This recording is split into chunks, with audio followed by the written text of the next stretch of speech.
Je vous donnerai quelques vérités.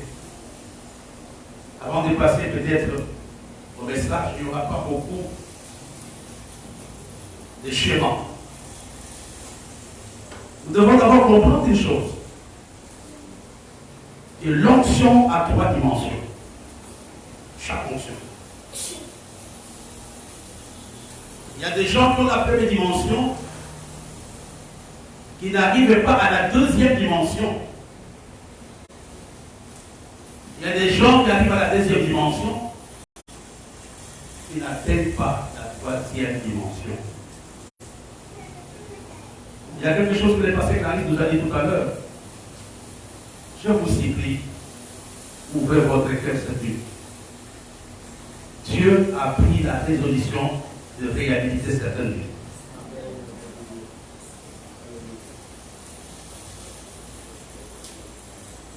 La première dimension de l'onction, c'est l'onction de chaque chrétien. Quand nous venons au Seigneur, quand nous l'acceptons, nous recevons une onction. Chaque chrétien peut chasser un démon. Chaque chrétien peut prier pour les malades. Chaque chrétien peut évangéliser. Ça, c'est la première dimension de l'onction. La dimension générale. Mais la 2e dimension de l'onction, l'onction que Dieu donne par rapport à notre appel. Le musicien n'a pas le même appel, la même onction que les pasteurs. Les pasteurs n'ont pas la même onction que les apôtres. C'est une onction que Dieu donne par rapport à ton appel. La première onction, Dieu la donne à tout le monde. Le jour que nous acceptons le Seigneur comme étant notre Seigneur et Sauveur, il nous donne la première onction. Et la 2e onction, Dieu la donne conformément à l'appel. Il y a des choses que les musiciens peuvent faire que nous, on ne peut pas faire. Quand vous regardez par exemple, même dans le monde, le musicien, la manière dont il compose, on ne peut pas comprendre comment ils trouvent les textes, comment ils font. Ceci est lié par rapport à leur appel. Et la 3e dimension de l'onction, c'est l'onction saisonnière. C'est l'onction que Dieu nous donne par rapport à une mission précise. Par rapport à ce qu'il veut faire avec toi. Dans la Bible, il y a des gens qui ont eu de telles options. Si je demande au révérend pasteur, il ne vont pas me dire exactement l'option que Joseph avait. Quand il est arrivé en Égypte, il avait une option saisonnière, il a expliqué tout le songe de prisonnier et même les songes de Pharaon. Il a expliqué tout. Il y a des gens qui ont une certaine option, mais le véritable problème, c'est être capable de saisir la saison. Quand tu ne saisis pas la saison dans laquelle tu te trouves, tu passeras à côté de ton miracle. Ça, c'est la 3e dimension de l'onction, qui est une conséquence de la révélation que j'ai. Qui est une conséquence de l'information que j'ai, que Dieu me donne par rapport à ce qu'il veut faire. Et le comble que souvent, nous pensons que Dieu n'a pas de saison. Comme bien aimé, Dieu a des saisons. Demandez aux prédicateurs, il y a des moments, ils sentent là où ils sont remplis. Il y a des moments, ils ne sentent rien. Et tout ceci dépend de ce que Dieu veut faire. Je vous dis la vérité. Dieu veut faire quelque chose dans l'église. Amen. Je n'entends pas ton amen. Amen. Dieu veut réellement faire quelque chose. Et parmi les choses qu'il veut faire, il y a d'abord la réhabilitation de l'église. Quand nous parlons de la réhabilitation, nous faisons allusion à rétablir dans son droit. Quand nous parlons de la réhabilitation, nous faisons allusion à quoi? À travailler, à retrouver l'estime et la considération qu'un homme a perdu. Il y a d'abord, on te rétablit dans ton droit. Et la deuxième chose, l'estime, la considération que tu avais, tu retrouves ça. On dit que cet homme a été rétabli. Et personne ne peut se rétablir. Il faut une puissance extérieure. Il faut une puissance supérieure à toi pour te rétablir. Et vous comprenez ce soir qu'il y a des gens parmi nous qui ont perdu leur estime, qui ont perdu leur considération, qui ont perdu la joie. Mais je vais vous dire de la part de Dieu, Dieu veut vous rétablir. Amen. Dieu veut rétablir. Amen. Tout dépend de nous. Tant que l'homme vit, il y a de l'espoir. Amen. Je ne sais pas par quoi l'ennemi a fait passer pour que tu perdes. Tant que tu vis, le dernier mot appartient à Dieu. Amen. Le dernier mot appartient à Dieu. Tu ne peux pas te moquer de moi aujourd'hui, parce que tu ne peux pas savoir si je suis sur la liste des gens que Dieu va rétablir cette vie. Hier, je donne l'exemple de Naomi. Je pense que les gens qui la connaissaient avaient dit que c'était fini pour Naomi. Avant 3 années successives, son mari et ses 2 enfants. Et même les noms avaient été changés en malade. Mais à la fin du chapitre, à la fin du livre de Ruth, nous voyons comment Naomi devient une personne aimable, une personne de renom. Je dis à quelqu'un ce soir, Dieu va te rétablir cette année. Mais c'est à toi de dire, Seigneur, là c'est quelque chose que je vais préparer. Je reviens maintenant à l'entretien que j'ai eu avec le Seigneur vers 17 minutes. J'étais tout seul dans le canapé. Tout est calme. La première chose que Dieu m'a dit, ne quitte pas cette terre sans laisser ton histoire. Ça, c'est la première chose que Dieu m'a dit. Ne quitte pas cette église sans y laisser ton histoire. Si tu quittes cette communauté sans y laisser ton histoire, sache que tu as échoué.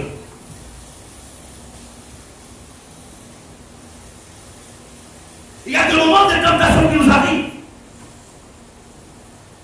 De dire, je vais partir.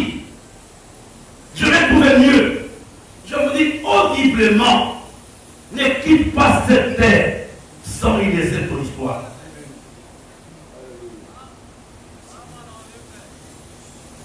Je tremble encore jusqu'à cela. À cause de ce qui s'est passé à l'appartement. Et Dieu a commencé à m'enseigner un certain nombre de principes.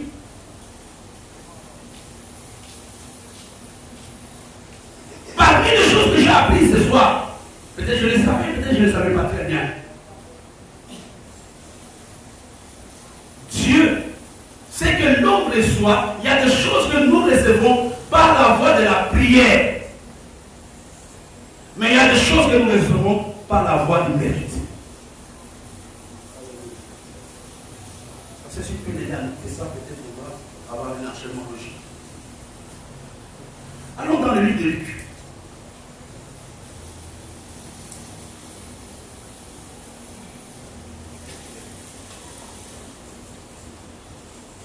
La Bible nous dit à partir du verset 1, après avoir achevé tout ce discours devant le peuple qui l'écoutait, Jésus entra dans Capharnaüm. Un centenier avait un serviteur auquel il était très attaché et qui se trouvait malade sur le point de mourir. Vous savez, dans dans nos vies, il y a des gens qui ont des centeniers, qui ont des serviteurs qui sont sur le point de mourir. Ton ministère veut s'arrêter, ton mariage veut s'arrêter, ton business veut s'arrêter, mais je voudrais te dire cette nuit, Dieu a une réponse pour toi.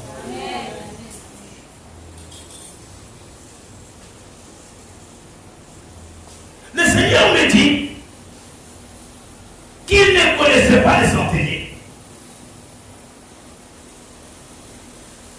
Malgré tout ce que les centeniers venu faisait, Jésus ne le connaissait pas du tout. Ce sont des gens, les anciens, qui sont partis parler du centenier à Jésus. Je voudrais que tu comprennes ce soir que les choses que nous faisons peuvent attirer l'attention de Dieu. Les choses que tu fais peuvent soit attirer le mépris de Dieu. Les choses aussi que nous faisons peuvent attirer le regard de Dieu.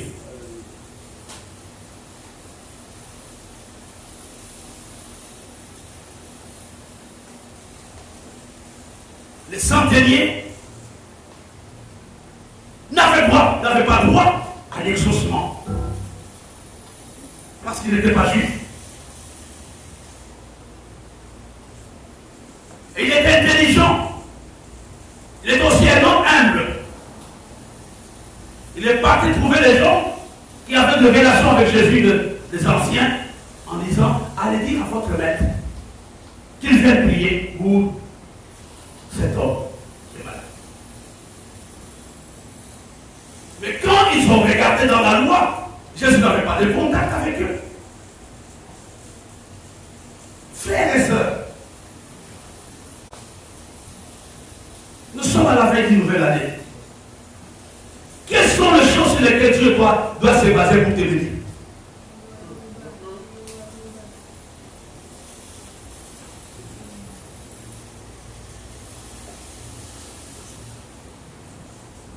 Ils ont vu Jésus. Je pense qu'ils ont posé entre eux. On connaît les patrons. Le monsieur ici, on va faire comment pour introduire son dossier auprès de Jésus? Il faut ce soir qu'il y ait des raisons pour lesquelles Dieu peut te garder en vie. Il faut qu'il y ait des raisons pour lesquelles Dieu peut te dire, je vais te bénir.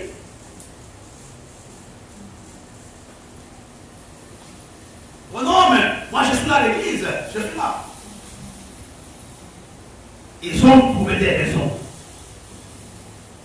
La première raison, en gros, ils disent que non, le monsieur là que tu vois a marqué l'histoire de cette nation. C'était la raison principale. Nous sommes en train d'aller en 2023. Comment as-tu marqué ton histoire? De quelle façon?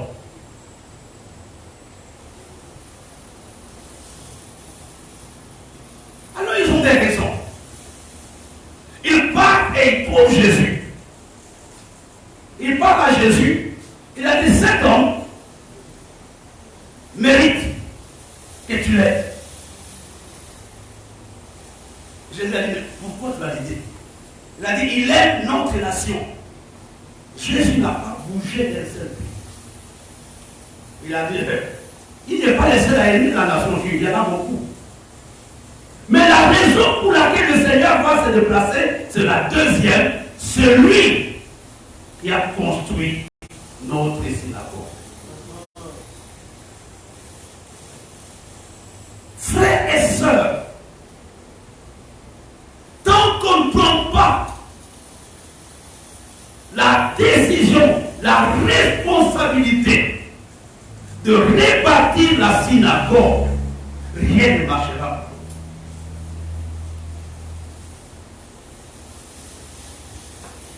Il y avait deux raisons. Parce que cet homme aimait la nation, quand même il n'était pas de la nation, mais cette raison n'était pas suffisante. La raison suffisante, la deuxième raison, quand ils disent, c'est lui qui est le support de la synagogue. C'est lui qui est le soutien de la synagogue. Et cette raison avait séduit les cœurs de Jésus. Ce soir, tu es en train de traverser l'année. Est-ce que tu marques l'histoire de cette communauté? Et de quelle façon? L'as-tu construite? Ou tu as été indifférent?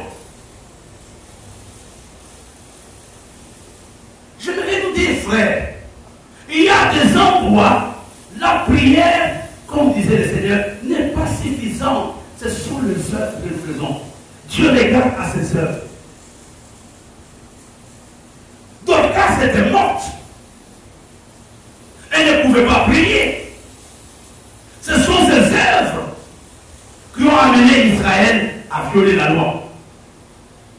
Quand ils ont regardé au tunique, ils ont dit non. C'est elle qui nous a prié. C'était déjà un élément important. Elle avait marqué l'histoire. Frères et sœurs, c'est vraiment une interpellation. Je ne sais pas si vous les sentez, j'en sais rien. Prendre la décision de dire Seigneur, je vais bâtir ton œuvre. Seigneur, je vais être parmi ces gens qui sont prêts à ce que cette église marche. Qui sont prêts à ce que les choses bougent. Qui sont prêts à la bâtir et non à la détruire.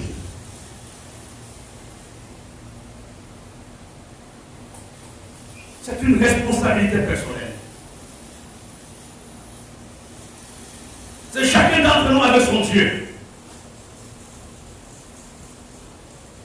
C'est chacun de nous devant Dieu.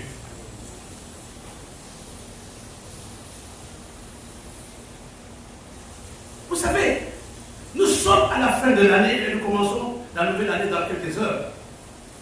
Sommes-nous sur la liste des admissibles à la bénédiction? On a dit admissible en français, non? Sommes-nous, est-ce que nous pouvons dire, c'est le 31 décembre, c'est le 1er janvier, que je suis sur la liste des admissibles?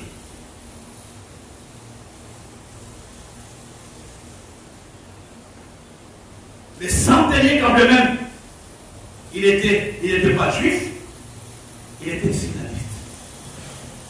C'est une décision, mon frère. Nos œuvres parlent plus fort que nos prières.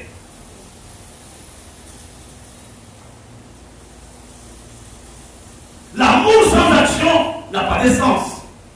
Que moi j'aime en silence. Non, l'amour a du bruit. On n'aime pas en silence. L'amour a des bruits. Il dit, il aime notre nation et la conséquence était quoi? Il a bâti la synagogue. J'aime le rocher, mais de quelle façon? De quelle façon? Dieu réhabilite les hommes qui bâtissent son église.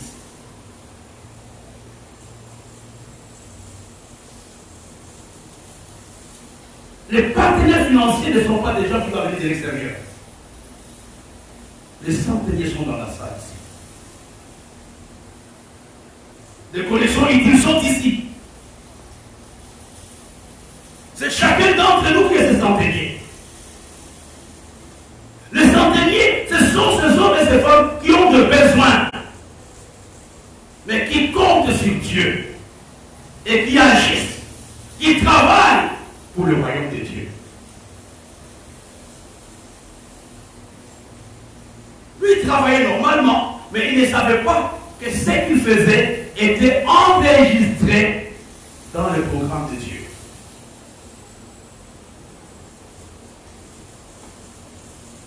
Ce soir, je voudrais que chacun se mette devant Dieu. Je prierai pour quelques personnes. Dis Seigneur, suis-je vraiment sur la liste de gens qui va venir cette année? Et je le mérite. Tout ce que j'ai pu faire pour toi, est-ce que je mérite d'être sur cette liste? Ou je suis comme Géasi? Les gens qui échouent dans la plupart des cas les savent. Il n'y a que les parents qui ne sont pas au courant. Mais quand un enfant échoue, il sait qu'il a échoué. Il dit à papa, je vois que ça a marché. Un homme qui échoue le cerveau. Là, c'est ce qu'il ne savait pas. Ce soir, je voudrais que tu dises là où tu es. Je vais laisser une histoire dans cette église. Je vais laisser un mémorial dans cette communauté. On va parler de moi aussi.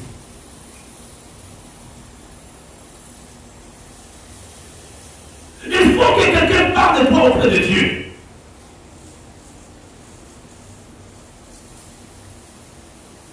C'est une année, frères et sœurs, d'avoir un bon témoignage. Regardez, si les centeniers avaient des conflits avec les anciens, ils ne parleraient pas de lui à Jésus. La vie, non, on pouvait laisser aider comme ça, lui. Mais ils sont partis, ils ont dit, patron, cet homme dit que tu l'apprends ça. Il faut que les gens parlent de toi ce soir auprès de Dieu. C'est l'année où on doit faire attention aux actes que nous posons. Petit ou grand, en public ou en secret.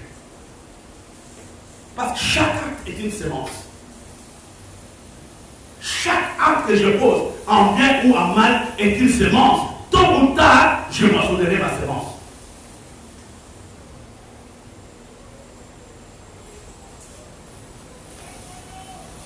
Le centenier est dans le besoin. Je sais que tu es dans le besoin. Je te donne une voie de sortie. Soutiens l'œuvre de Dieu. Bâtis un mémorial. Tu as un problème de santé. Tu as un problème de mariage. Tu as un problème de ceci ou cela. Le serviteur de ce centenier était malade.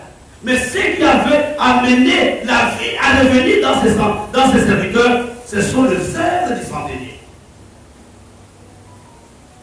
Et non sa prière, ses œuvres. Par les choses que tu peux faire aujourd'hui, dis Seigneur, pour cette nouvelle année, moi je fais ça pour la communauté. Je te dis vraiment de la part de Dieu. Dieu ne sera pas insensible à ton besoin. Dieu est un Dieu qui est sensible à nos besoins. Le véritable problème, nous ne savons pas draguer, excusez-moi les termes, nous ne savons pas séduire les cœurs de Dieu.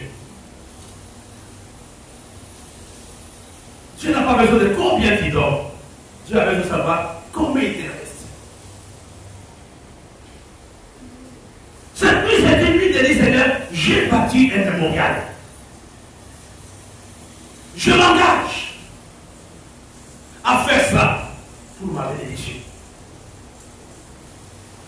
Si les centeniers n'avaient pas opéré, n'avaient pas parti la synagogue, son serviteur allait mourir. La Bible nous dit, il était sur le point de faire quoi? De mourir. Et toi, regarde, il était tellement battu, les choses sont en train de mourir. Le ministère est en train de mourir. Pourquoi il n'y a pas de gens qui s'élèvent pour faire de bonnes œuvres? Quand Jésus a regardé aux œuvres de ces centeniers, l'enfant était guéri. Mais il est aussi important de comprendre. Jésus lui-même qualifie cet homme d'un homme ayant une grande foi. Frère, dans le domaine du mémorial, dans le domaine des œuvres, il faut s'y engager par la foi. C'est par la foi qu'on s'y engage. On ne sait pas comment on va faire, dit je vais le faire. Moi, on m'appelle, je vais le faire. Moi, je vais le faire. Ce n'est pas en regardant à ses économies, en regardant à combien on aura demain, mais en ayant la révélation de Dieu. Le mémorial, les œuvres du centenier avaient attiré la faveur de Dieu dans la vie de son serviteur. Cette nuit, c'est à toi de dire Dieu, mais voici devant toi. J'ai plein de dettes. J'ai des problèmes de santé. J'ai des problèmes de maladie. J'ai des problèmes de ceci et cela. Mais ce soir, je me tiens devant toi.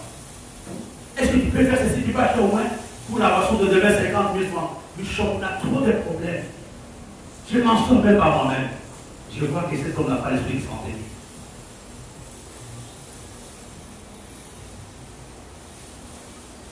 La Bible nous dit, je n'ai pas vu le juste mourir de faim, ni sa postérité manger de faim.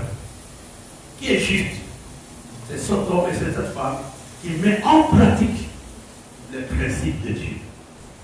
Dit, je n'ai pas vu quelqu'un mettre en pratique le principe et mourir de faim. Nous mettons, pourquoi nous mourons de faim? Quand vous allez voir le pasteur Boulou, pour les enfants, enfin pour le bébé qui est malade, il vous prescrit le médicament et vous n'achetez pas, ce n'est pas la faute du pasteur Boulou. Vous n'avez pas. C'est la raison pour laquelle on a dit qu'on avait une prescription, une ordonnance, une obligation. On ne discute pas avec le médecin sur la prescription. Pourquoi tu m'as donné ça? Je ne veux pas prendre. Il va te dire, madame, si vous ne voulez pas prendre, votre enfant va mourir. Mais ce soir, nous sommes là, frères et sœurs. Vous dites, nous voulons laisser cette année, nous voulons laisser une histoire dans cette église. Même si demain Dieu m'appelle, même si demain toi tu quittes, laisse une histoire dans l'église. Laisse une histoire dans l'église. Tes servent vont te suivre. Il faut que quand les gens arrivent, qu'ils disent, ça, c'est l'œuvre de terre. Ça, c'est l'œuvre de terre. Alléluia. Il y a des endroits, la prière n'est pas suffisante. Entre le magicien devant Pharaon et Moïse, qu'est-ce qui avait mis la différence entre les deux? Les choses que Moïse avait réalisées. Quand ils ont vu que le bâton de Moïse s'était transformé en serpent et il a avalé les autres petits serpents, ils ont dit Dieu est là. Les gens ont besoin de voir tes œuvres. Les gens ont besoin de dire non, ça c'est vraiment quelqu'un qui mérite. Même dans la prière, elle a dit non Seigneur, Sylvie souffre. Chaque jour elle vient pour faire des nettoyages. Fais un miracle pour Sylvie. Je veux vous dire frères et sœurs, le miracle est soumis à une formule. Et souvent dans la formule, il y a une donnée qui manque. Et quand une donnée manque, le miracle n'aura pas lieu. Le pardon fait partie de la formule du miracle. Les œuvres font partie de la formule. Mais si dans ta formule de bénédiction, il y a quelque chose qui manque, tu peux beau prier, tu peux gêner, la chose n'arrivera pas.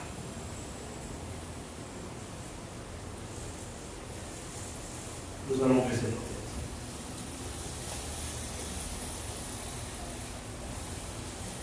C'est chacun qui va se délivrer devant Dieu cette nuit. C'est chacun qui va dire à Dieu, je veux être parmi les hommes et les femmes que tu peux utiliser ce soir ou demain pour laisser un impact dans cette église. Les centeniers avaient construit la synagogue.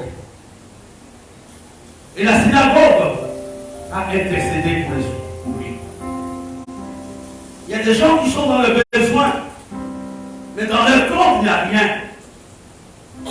Il y a regarde, quand il y a un avocat, il va te dire, dis-moi toute la vérité avant que je puisse aller te défendre. Il y a des moments, dans ton casier, dans ta caisse, il n'y a rien qui peut pousser les gens à prier pour toi ou à demander la grâce de Dieu sur ta vie. Mais ce soir, on est là pour dire à Dieu, Seigneur, nous voulons être des centeniers, des hommes et des femmes qui bâtissent cette église. Un centenier n'est pas quelqu'un qu'on connaît nécessairement. Jésus a connu ses centeniers le jour que les centeniers étaient dans le besoin, mais pas avant. Tu peux prendre la décision ce soir que moi j'ai des besoins, j'ai des problèmes, j'ai des difficultés. Seigneur, je te mets à l'épreuve. Je te mets à l'épreuve pour cette situation, pour l'école de mes enfants, pour mon passeport, pour mon voyage. Voilà l'enveloppe que je prépare cette nuit. J'ai tellement d'aide, je ne sais même pas par où commencer, mais Seigneur, je prends la décision de pouvoir payer cela. Ce soir, sois ces centeniers. Dieu veut te réhabiliter. Le véritable problème, il y a une condition qui te donne, soutiens son œuvre. Sois parmi les acteurs actifs de cette communauté. engage-toi ce soir. Cette année, je vais chanter. Cette année, je vais faire ceci. Cette année, je ne vais pas m'absenter de programme. Mais je veux que quelque chose change.